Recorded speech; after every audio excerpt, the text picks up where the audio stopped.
As we all know, if you live in Michigan, during the winter, we are going to experience cold and we're going to experience the snow. But that's no reason for us to just stay inside. We have beautiful wildlife and other winter activities for us all to explore. Let's dive deeper into that. Joining me right here live on the Splash from West Bloomfield Parks, we have Parks Naturalist Supervisor Lauren Azoury. Thank you for being here, Lauren.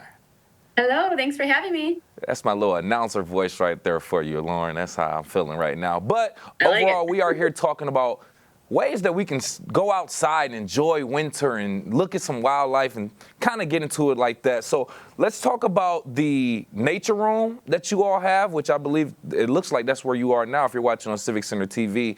Talk about the inspiration for the development of the self-guided activities within the nature room. Yeah, well, we offer a lot of structured programming where you can be guided by a naturalist. Sometimes it's great to just come and explore and also just have a space to create community. So a community of like-minded people, families that have kids around similar ages, that enjoy getting outdoors and nature. So we like to open up the nature room. We call it our Nature Explorer Discovery Days, once a week, every week from 8 to 4:30. And right now it's Tuesdays. We're going to transition to Wednesdays in this month now. So if you used to come on Tuesdays, we'd love to have you on Wednesdays. So our Nature Explorer Discovery Days are Wednesdays from 9 to 4:30 every Wednesday. And it's a great time to explore indoors. So you get to meet a lot of our live animals that are here swimming around or exploring. You get to do a nature craft. And there's also an outdoor element if you choose to do so. So it's great in the winter time to have flexibility based on the weather. So you can come no matter what the weather. And if you want to go outside, our outdoor national play area is open, as well as our Civic Center trails are open to explore too. But the main idea is creating community around nature and giving people a gathering spot. There it is. There it is. And I would agree. So now let's get into it. I want to talk about nature, wildlife, specifically in Michigan and greater West Bloomfield, right? One thing that I know, this is the only thing I know, birds fly south for the winter. I don't even know how true that is. But overall, I know that there is pretty much a change in wildlife. So can you just talk about some of the unique adaptations of Michigan wildlife during the winter in greater West Bloomfield? Absolutely. It's really fascinating how animals can survive the winter. Now, us humans, I know we like to kind of hunker down and hibernate in the winter, and there are plenty of animals that do that, but we don't actually have that many true hibernators in Michigan. One of our only true hibernators is the groundhog. So they fill themselves up, they get fat for the winter, and then they go into their burrows and hibernate. That means that their bodies truly go into a resting state. So rather than a regular rapid heart rate, their heart rate might only beat once every minute or a couple times per minute. So it's not just sleeping. It is a whole change of body, which is crazy cool adaptation on how that works. So one of our true hibernators is groundhogs. And then a lot of our reptiles and amphibians do something similar called rumination, where they go into a state of torpor, a state of rest for the winter. So those are harder to find. But a lot of our mammals have some great adaptations that help them to be active in the winter. So I'm sure you'll find deer footprints and rabbit footprints and squirrel footprints and mice footprints out if you're out and about on our trails, and you can look in the snow for those. Deer actually change their coat for the winter. So they have a thicker coat of fur, and each strand of their little individual hairs is hollow. So we call it hair air, and they're able to use that extra layer of air as insulation to be out and about in these more frigid temperatures. You mentioned birds. So many birds do migrate. You got that. You are correct. But some not.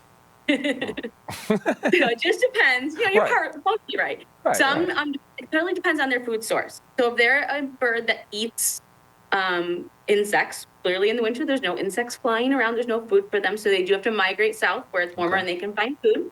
But if they're a bird that eats seeds, like our tough to titmouses stay around, nuthatches stay around. Lots of other birds will come to bird feeders and feed on seeds from your garden or out in the wild in the winter. So bird activity in the winter is actually fun to enjoy, but it's just different species than we would have in the summertime. That is interesting. You just said so many things where a light bulb went off in my house. Like I never thought about. I don't see insects during the winter. I don't really see it. That's one of those things you don't think about until you talk to a naturalist professional like yourself. Lauren, I'm going to have to come over there and pick your brain with some things, just some random questions about this stuff. But we're going to keep it going. I know that WB Parks offers Like you said, the Nature Room Discovery Days that you briefly talked on, I want to revisit that a little bit. Talk about a little bit more about how the Discovery Days and the Nature Room actually helps foster that connection between these local families and our natural environment in West Bloomfield. Yeah, so we've seen a lot of people, like families exchange phone numbers here, meet up again for play dates other places. Good. So if you're looking to connect with other parents with kids of similar ages, it's a great place and space to do so. So it's a very welcoming, open space. I cleaned it up for you guys behind me a little bit today, but when we have our Discovery Days, there's lots of great activities, things for kids to engage with. So it gives the kids a connection with their parents, kids connection with other kids, parents a connection with parents. And many of the times people are coming here to either learn something new about nature or to appreciate nature. So obviously it's, a group of like-minded people that gather. So that's really great. Mm-hmm. And it just is free play. Like a lot of times kids don't get that time to just play. Play is so important in child development for lots of reasons. So it's just a great place to come and also play and develop along with other kids. Yeah, not only just play, but they're actually learning at the same time. They're learning about these animals and wildlife in Michigan and things like that. It's like sneaking the vegetables and the candy. Like they don't even know that they're learning, but they're having fun also. And I love how we integrate both of those two things. With us right here live on the Splash from WB Parks, we have Parks Naturalist Supervisor Lauren Azoury talking about wildlife in the winter in Michigan, and also winter activities. So let's head into that a little bit more. I want to see if you have any recommendations for residents that's looking to explore the outdoors during these cold winter months in our local area. Yeah, and little by little, right? So if you're intimidated by going out in the winter, just go out for a short breath of fresh air, and then get yourself out for a little bit of a longer walk. Many of our parks are open in the winter. Our trails are open. We don't groom our trails for winter, so whatever is left on the ground is what we get. So we do recommend, dress appropriately. Have you ever heard the old saying, I'm sure, there's no such thing as bad weather, just bad clothing choices. So bundle up, do what you're gonna need to do to be comfortable outdoors, given the conditions, wear good boots and sturdy boots, and you'll still get some great exploring time. Many of our bathrooms are closed in the winter, but there are a few that are. So either plan ahead or just look on our website at wbparks.org to see what amenities are open in the winter and what are closed.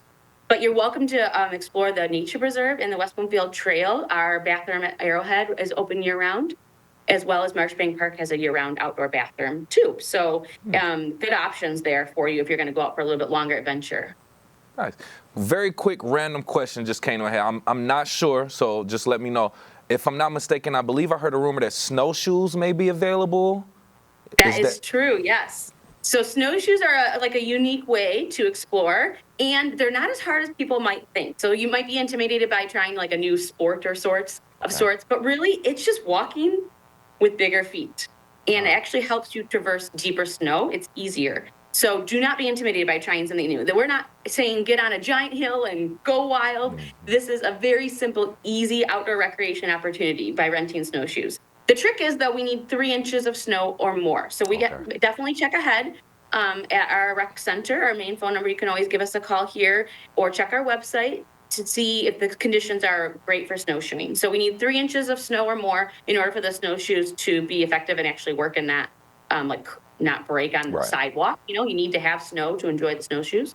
But it is a unique way to get out and about. It helps you stay above the snow. So we're kind of going with the idea of nature invented it first.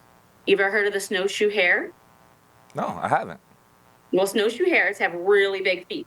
And that is because they have to traverse the Arctic. They have to traverse really deep snow conditions. And without being able to sink deep down into the snow and disappear, they just disperse their weight amongst these really big padded feet. So they have this extra fur in between their toes, and it pads them and helps them stay on top of the snow rather than sinking deep down in. And so snowshoes do the same thing for us humans. You're able to stay more on top of the snow and explore areas that you might not be able to go in or might be harder to walk in if there was deep snow.